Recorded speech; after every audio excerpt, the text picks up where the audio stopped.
for the next rounds of negotiations. I'm now at your disposal for your questions. I see many hands, and I want to upfront say that many of you will be unhappy with me, but I cannot possibly take all of you. So I'm going to make a choice that is going to make many people unhappy, but that's all I can do about it. Just give me a moment. I'll try to be balanced. There we go. All right, the fault is all mine, of course. We start with Adam. Thank you very much. Adam Fleming from the BBC. Just how much threat is the transition period under, and how worried are you that it might not be possible to agree it? And on this diary clash that prevented somebody from the UK coming to present to you about the future relationship, don't you think that's really weird?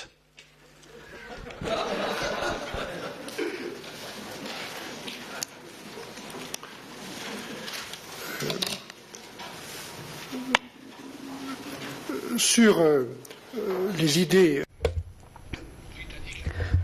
On how the UK sees the future relationship, I said this at Downing Street, in fact, that the time has come to make choices. And we await with great interest the choices to be made by the British government. That's all I can say. It wasn't possible for that presentation to be given today for the reasons I mentioned, and hopefully this will be in the near future. The time has come to make choices. Now, if everything goes well, in March, the European Council will decide on the guidelines, on the basis of previous guidelines. They will decide on guidelines for opening discussions on a future relationship. In October or November, let me remind you, when we will hopefully have concluded the withdrawal agreement, dealing with the separation issues and an agreement on transition, well, that draft withdrawal agreement has to go through a ratification process. And this will go hand in hand with a political statement. The 27 heads of state and government attach a great deal of importance to that. They will very precisely describe the context, the framework, the setting for our future relationship with the United Kingdom. So the sooner the United Kingdom makes its choices, the better. I'm not going to talk about a threat. I didn't say I wasn't talking about a threat when I talked about the transition. We have to bear in mind what the United Kingdom has said. I have some problems understanding the UK's position. They themselves asked for this transition period. The heads of state and government said yes, on the basis of very logical conditions, because you're keeping a single market, all European policies, customs union. So an economic status quo for a limited period. And it's understandable that we should keep the regulatory and supervision structure, the financial commitments, the way in which rules are applied. I mean, it's the integrity of the single market that's at stake. Now, if this disagreement were to persist, there will undoubtedly be a problem. I hope that we will be able to resolve this disagreement in the next round. pour le journal de le soir. Toujours. I had another comment or question on this disagreement. You always have disagreements in a negotiating process. You said that you're surprised. Does that mean that there's nothing really to negotiate, that basically the negotiations are there to confirm the position laid out by the European Union, in particular the heads of state and government? Is it basically just a question of confirming that? Or the fact that you're surprised, does this mean that there are implications for the timetable? Is there something else? Or is this just a disagreement as you find in any negotiation? Do you see it as that, or do you see something more serious? Donnez-moi acte que je... Well, give me credit. I've tried to be transparent. Yeah. I mean, I see you regularly after each round, and I tell you where we stand. It will be different if we only met every 6 months. It may not be dramatic, but it might be a problem. As I said, I don't understand some of the positions of the United Kingdom. We had the position of the 27, as confirmed by the European Council and the General Affairs Council on the 29th. And that position is reflected in the Commission's draft. The aim was to produce this in legal terms to try and save time. We haven't got any time to lose. We want to move forward quickly, and with that in mind, we came forward with this legal draft text. If you look at my negotiating mandate, you have the single market, the role of the Court of Justice, the implementation of the 4 freedoms during the transition period. Those points are not up for negotiation. The United Kingdom itself asked for this transition period, and I think it needs it to allow the authorities to prepare, to allow business to prepare. I don't think anybody is underestimating the extent of that preparatory work. And the same applies to European businesses and our own administrations. And it gives us some time to discuss the future relationship as well. But it's the United Kingdom that asked for this period. If you keep the economic status quo, then that means you have to preserve the integrity of the single market and apply the rules to all those who benefit from the single market, including any new rules or decisions that might emerge during that period. When it comes to our citizens, it will be difficult to explain to them that we wouldn't apply the same rules after the transition to those who arrived before the end of March and those who applied during the transition period. I find it very difficult to explain that, and it's a major issue for the European Parliament. This is what negotiating rounds are all about. It gives us an opportunity for us to discuss and explain our positions. The heads of state and government have talked about the UK's involvement in committee meetings. This has to be on an exceptional basis when the matters being discussed are of direct interest and concern to the United Kingdom. That's something that we can discuss further. But there are some points that are not up for negotiation because they are at the very heart of the single market.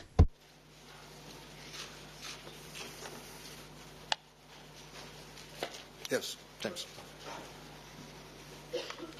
Thank you, Alex. James Chris from the Telegraph. Mr. Barnier, what is your understanding of Jeremy Corbyn and the Labour Party's position on Brexit? Because it seems to be quite unclear.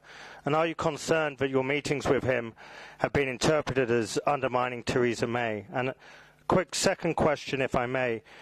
The punishment clause in the legal document, would Britain have any recourse or appeal against that decision?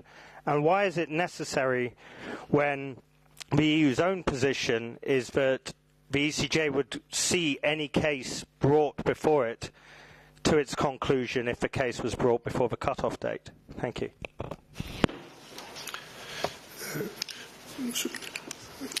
Sur le deuxième point. On your second point,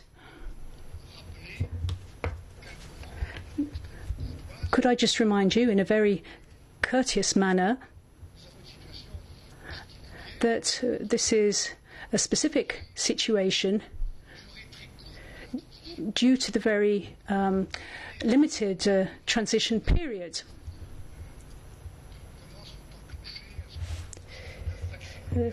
You only have to look at infringement proceedings against member states. And I did say that the UK were good students when it comes to infringement proceedings.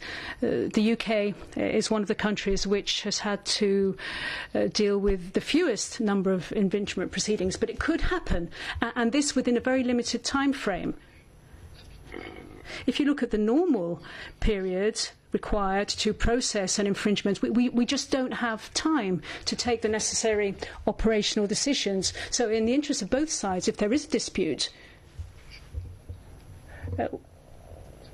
with the usual appeals, etc., we need to have a specific system. That's all we're talking about here. I don't really understand why there was this reaction, this uproar. There is no wish whatsoever to punish. We are trying to draft an international agreement on a solid basis that can be effectively implemented. I mentioned Switzerland. There are other cases. That's all we're trying to do. We just want to do this in a serious and effective way, and I want that to be properly understood. Jeremy Corbyn. Yes, on Jeremy Corbyn, my door is open. It's open to everybody. I even met Mr. Farage the other day, which was a very stimulating discussion.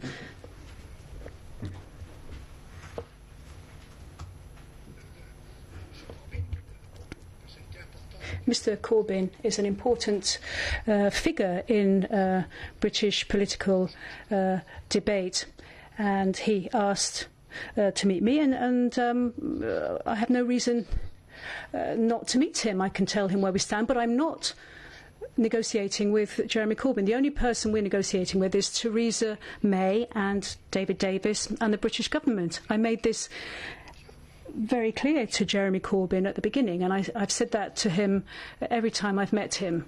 Now, I want to listen to everybody to fully understand what's happening in the United Kingdom. I want to take the time necessary to understand and respect the British political debate. I don't want to say anything else about domestic political debate. Then we go to Alex, and then we will see how much time we still have left.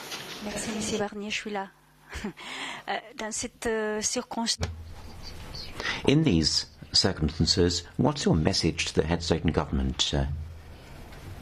Should they approve these documents as drafted, or do you need more time to think to see whether something can be changed in further negotiations with the UK? What document are you talking about? I'm talking about the legal text for the transition period, which seems to be creating a serious problem, is the question. Monsieur Barnier. You mean the text published by the Commission this week?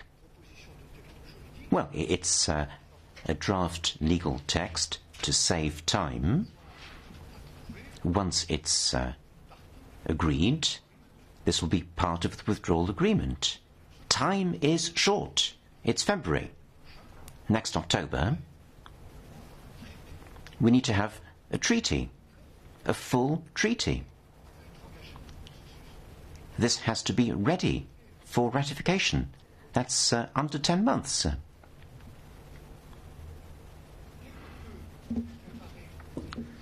So as soon as we have something which is legally sound, we put it all together. That's a proposal to the 27. The Commission published it, as it undertook to do. I'm grateful to Mr. Juncker for supporting this desire to be transparent. It was published as soon as it was adopted by the College on Tuesday. It's a proposal for the Member States to be discussed with the Member States, and it may be amended and corrected. We shall listen to the European Parliament as well. And once this agreement is reached by the 27, the document will then be submitted to the United Kingdom. You have to get used to this transparency. It may not be totally customary, but it's a Commission document which will now be discussed by the 27 Member States. And there's a standing working party in the Council which discusses this. Yes, thank you. Up here, Mr. Barnier. You talked very clearly about Northern Ireland, the border issues, and those needing to be addressed unambiguously in the withdrawal agreement. Is there a link between making progress on Ireland and being able to reach an agreement on the terms of a transition before March? And secondly, the EU has, through preparedness, made very clear to British companies that their rights will end at a certain point, that many of them would need to move to enjoy those rights continuing afterwards. Why is it wrong for the UK to say to individuals who move to the UK during the transition that their EU rights won't indefinitely continue after the transition ends?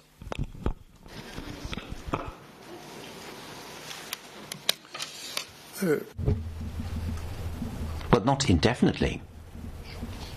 We're talking about people who arrive during the transition period, at a time when the United Kingdom has agreed to extend the acquis of the single market, including freedom of movement. That is an indivisible part of the other freedoms. So these rights can be enjoyed.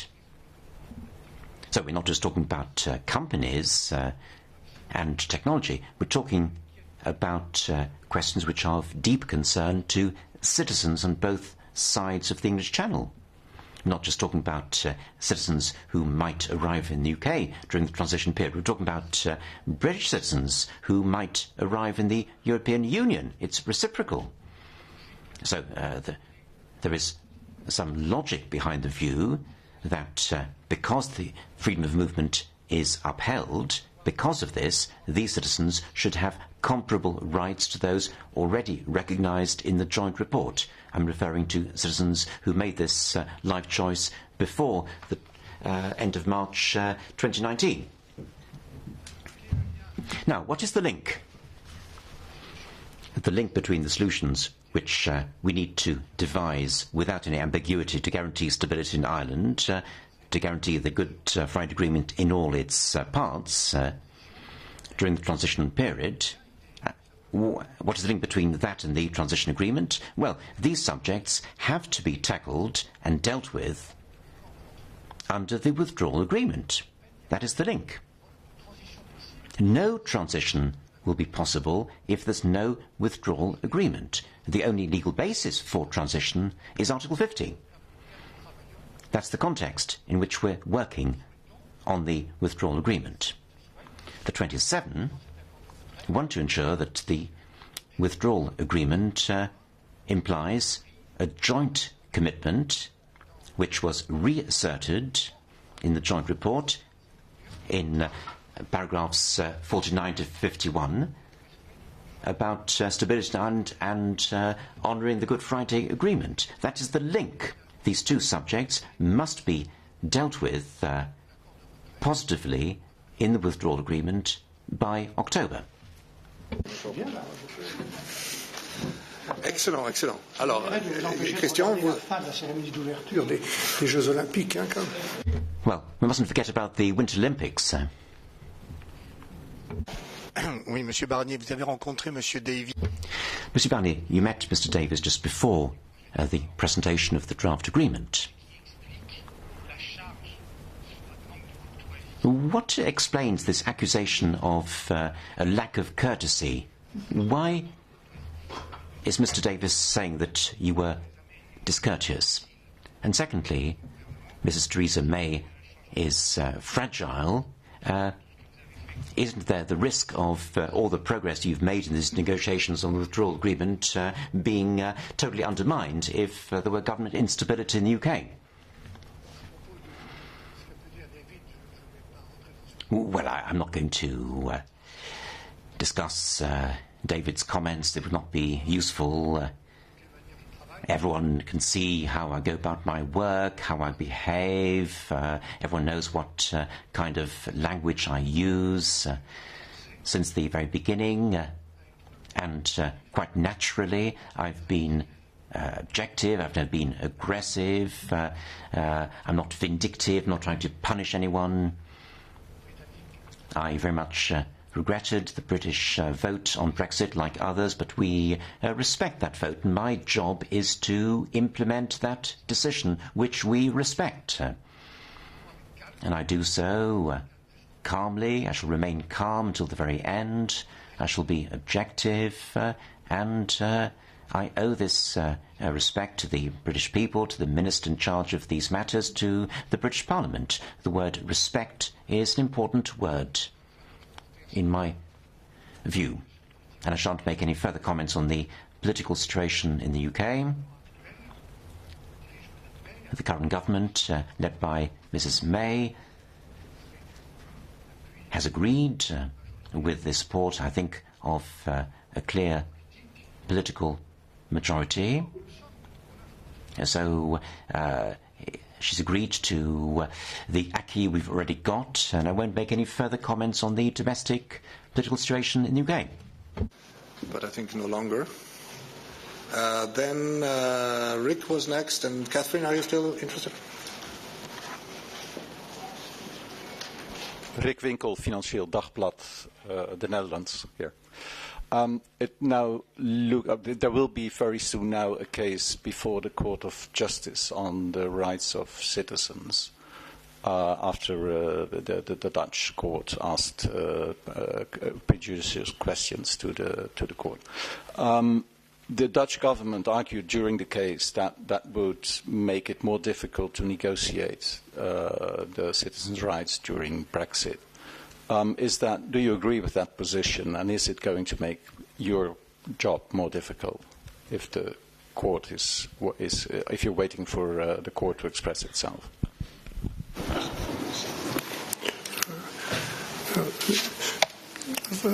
Je ne connais pas le détail de cette.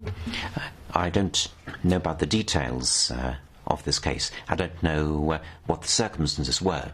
The circumstances in which the Dutch government felt it might be easier or more difficult to discuss citizens' rights during Brexit.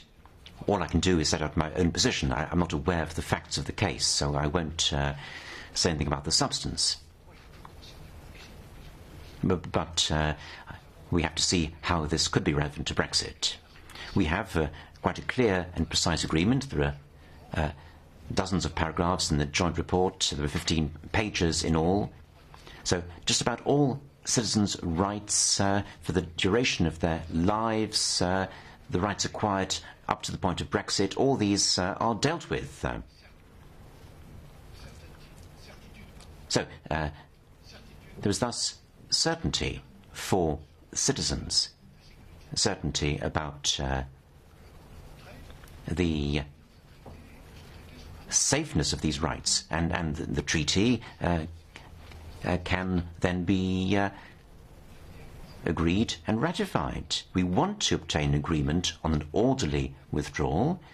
This agreement will, of course, stipulate what rights are guaranteed, and in particular there will be details about the procedures which the UK has undertaken to make simple, proportionate and not too costly for the registration of citizens' rights. But the treaty will be legally certain only once it's been adopted and ratified. Citizens will be safe then. Olympique. This is an exceptionally long press conference. One more question, Catherine. Catherine Fiore, EU reporter. Two short questions. On the UK has put forward a paper on the rolling over of agreements of the EU with third countries into the transition period. I was wondering if this is something that you discussed.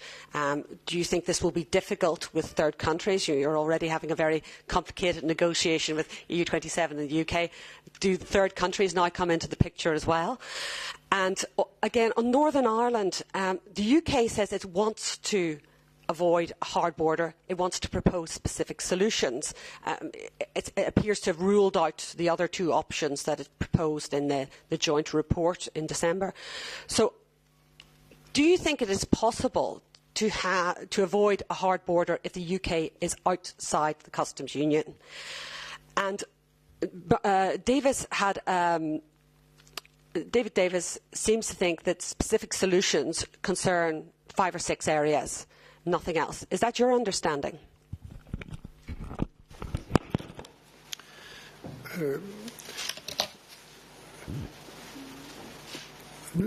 Ce qui est indiqué dans le fameux In the famous paragraph 49, it says that we need to look at all the issues, all the chapters of the customs union and the single market which are relevant or which we need in order to ensure North-South cooperation and the Good Friday Agreement. And that's what we're doing.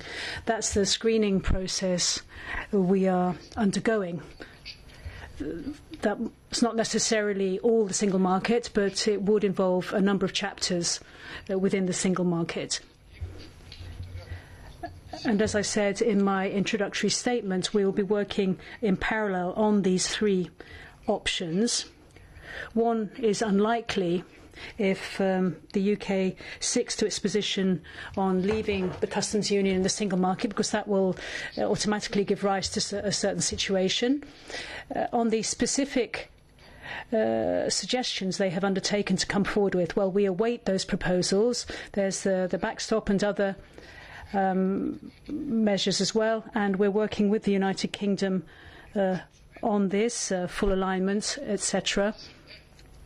We will be working on those matters over the next few weeks, and we will do what we can to ensure that there's no hard border in Ireland. You referred to a technical note that the United Kingdom has just published. I've read that. And I think that confirms our legal assessment, our legal analysis when it comes to international agreements. Let me remind you that when the United Kingdom leaves on that day, by leaving the European Union institutions, the UK will also be leaving 750 international agreements in all areas. In the withdrawal agreement between the EU 27 and the United Kingdom, we could come to an agreement on the obligations stemming from those agreements. But when it comes to the benefits of those agreements during the transitional period, it's not just us, it's not just the United Kingdom and us. There are third countries directly concerned, and they will have their say as well. When I was in Davos, I met the Australian minister, the Indian minister, the New Zealand minister to discuss this very matter.